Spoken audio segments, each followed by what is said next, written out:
நாலு இடத்துல உடச்சு போகவும் யார் உடைச்சதுன்னு தெரியல. போலீஸ்ல கம்ப்ளைண்ட் கொடுத்தாங்க. அந்த கம்ப்ளைண்ட் வந்து அவங்க எடுக்கல. யாரும் தெரியாம நாங்க யாரும் இது பண்றது அப்படின்னு சொல்லி அது விட்டதுனால மறுபடியும் அப்பயே விட்டாங்க. இப்ப என்ன செய்ய போறாங்க சொல்லி பூராத்தையும் நினைச்சாங்க. அப்ப இந்த ஒரிஜினலத்தை நோக்கி இப்ப எல்லாத்தையும் நினைக்கிறாங்க. ஒண்ணு இல்லாம இப்ப சும்மா இருக்கும்போது இவ்வளவு பண்ணிட்டு போனவங்க நீ உள்ள போயிட்டு வந்தோம்னா நீ எங்க உயிருக்கு எப்படி பாதுகாப்பு இருக்குன்னு எனக்குலாம் தெரியாது. இப்ப இருக்க நாங்களே எப்படின்னா இனிமே பின்னாடி வர சந்ததியினர்கள் எல்லாருமே அச்சப்பட்டு தான் இருக்காங்க. இதுக்கு பயந்துகிட்டே ஊர்ல இருக்க ஒரு சொந்தக்கார நிறைய பேர் வெளியூர் போயிட்டாங்க. இந்த ஊர்ல எப்படி இருக்கிறது அப்படின்னு. அதனால சரி, ஆக்சுவலி இந்த சம்பவம் நடந்ததுக்கு தம்பியை தாக்குனதுக்கான முக்கியமான காரணமா நீங்க எதை சொல்றீங்க? முக்கியமான காரணம் ஜாதி தான் காரணம். ஜாதி காரணம். ஜாதியில மத்த 3 பகையர் வீடு, மத்த அருந்ததி வீடு, மத்த தலித் வீடு, மட்டியல் சமூக வீடு எல்லாம் கண்காணிக்காம காயம் பண்ணாம உங்களை மட்டும் ஏன் குறி வச்சு தாக்குறாங்க? 2 பசங்க தான் படிச்சு பெரிய பசங்க படிச்சிருக்காங்க. வேற தலித் சமூகத்துக்கு யாரும் படிக்கல. பூரா சின்ன சின்ன பசங்க. அதனால வந்து எங்ககிட்ட தான் வண்டி இருக்கு. அவங்க எல்லாம் வந்து வண்டி இல்ல, சின்ன சின்ன வண்டி தான் வச்சிருக்காங்க. என்ன வண்டி வச்சிருக்கீங்க நீங்க? நாங்க வந்து ராயல் என்ஃபீல்டு, பல்சர்ல போறாங்க, புல்லட்ல போறாங்க அப்படின்னு ஒரு இருக்கு. ஹீரோ இந்த புல்லட் பிளஸ் இருக்கு.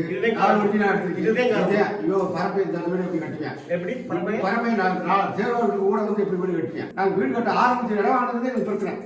ஆனா வெளியில சொல்லல. இப்ப புல்லட் வாங்கின அப்புறட்டு பல்சர் ஃபர்ஸ்ட் வாங்கினேன்.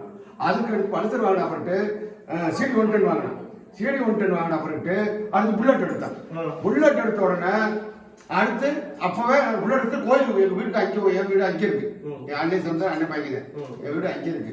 1 கிலோமீட்டர் தள்ளி போகணும். ஊரை தாண்டி இருக்கு. அங்கே போய் சாமி கும்பிட்டு அங்கே போயிட்டு திரும்பி வாரோட தெரிஞ்சாங்க. ஆனா 6 என்னன்னு எங்களுக்கு அப்பதைக்கு தெரியாது. அப்பவே பிரச்சனை அப்பவே பிரச்சனை பண்ணி இந்த கண்ணாடி பாருங்க, இந்த கண்ணாடி ஒரு கண்ணாடி ஒரு மட்டும் இருக்கு. அன்னைக்கு சண்டை உடச்சிட்டாங்க.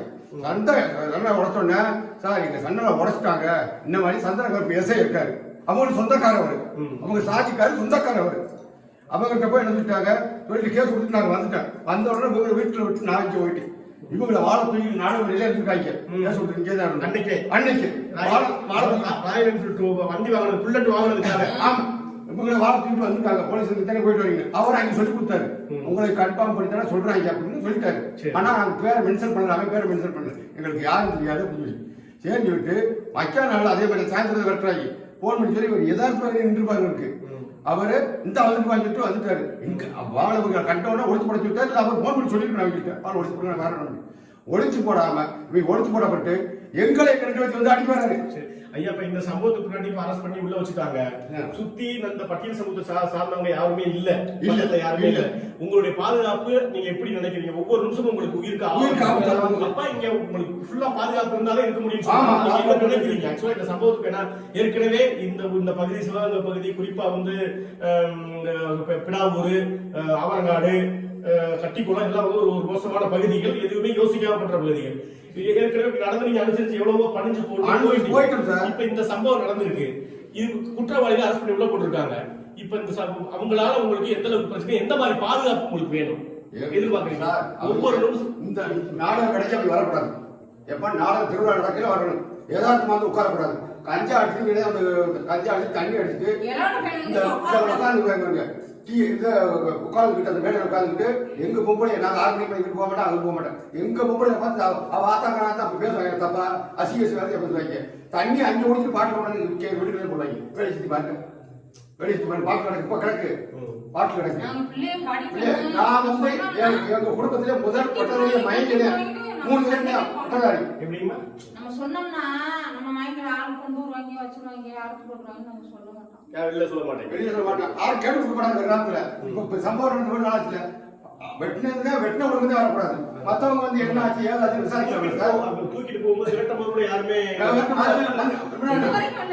வெட்டுப்பட்டதோட நம்பி வீட்டுக்கு ஓடியாந்துட்டேன். வீட்டுக்கு ஓடியாந்து 1/2 மணி நேரமா ரத்தம் ஃபுல்லா போய்கிட்டே இருக்கு. கட்டி போட வண்டியும் இல்ல, பக்கத்துல இருக்க யாருமே உதவி செய்யல. நான் வந்ததுக்கு அப்புறம் மறுபடியும் வண்டியில இருந்து தூக்கிட்டு பிள்ளையார ஊர் வீட்டுல வெளியே போறேன். இந்த வழியாவே வரணும் இல்லையா, எனக்கு பாதை சரியில்லை. இந்த வழியா போனாதேன். இந்த வழியா போறதுக்கு போய்கிட்டு இருக்கேன். பிள்ளையார பின்னாடி மறைஞ்சிருக்காங்க. மறுபடியும் எதுல வருவாங்க வெட்டுறதுக்கு. நான் கொஞ்சம் வண்டியை வேகமா ஆக்சிடென்ட் கொடுக்கலைன்னா அவங்க எங்களையும் வெட்டி இருந்திருப்பாங்க. பெரிய வாழை இதெல்லாம் வச்சு விரட்டிட்டு வந்தாங்க. ஊருக்குள்ள அத்தனை பேர் பார்த்துட்டு பேசாம இருந்தாங்க. யாருமே தடுக்கல. பார்த்துட்டு வண்டியில போனோம்னா எங்க வீட்டுக்காரமா சவுண்ட் போட்டுருக்கு.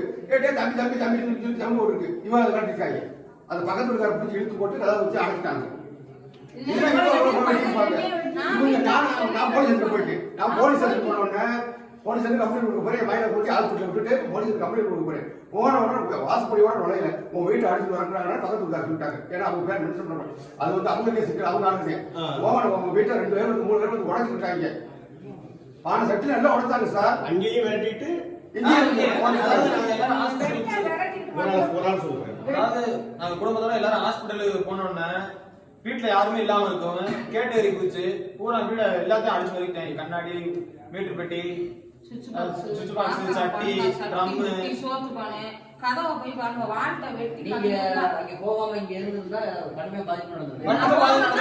கண்டிப்பா உயிர் போயிருக்கேன். கண்டிப்பா உயிர் போயிடும். கண்டிப்பா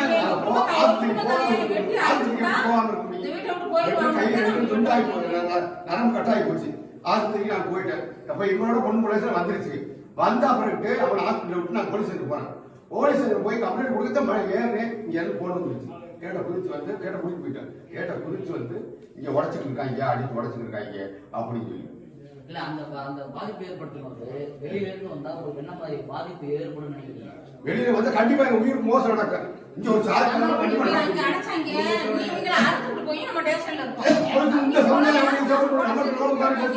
அவங்க சப்போர்ட் பண்ணதான் செய்வாங்க. தண்டனை வந்து அவங்க வெளியே வரக்கூடாது சார். அவனை பார்த்து நீ திரும்ப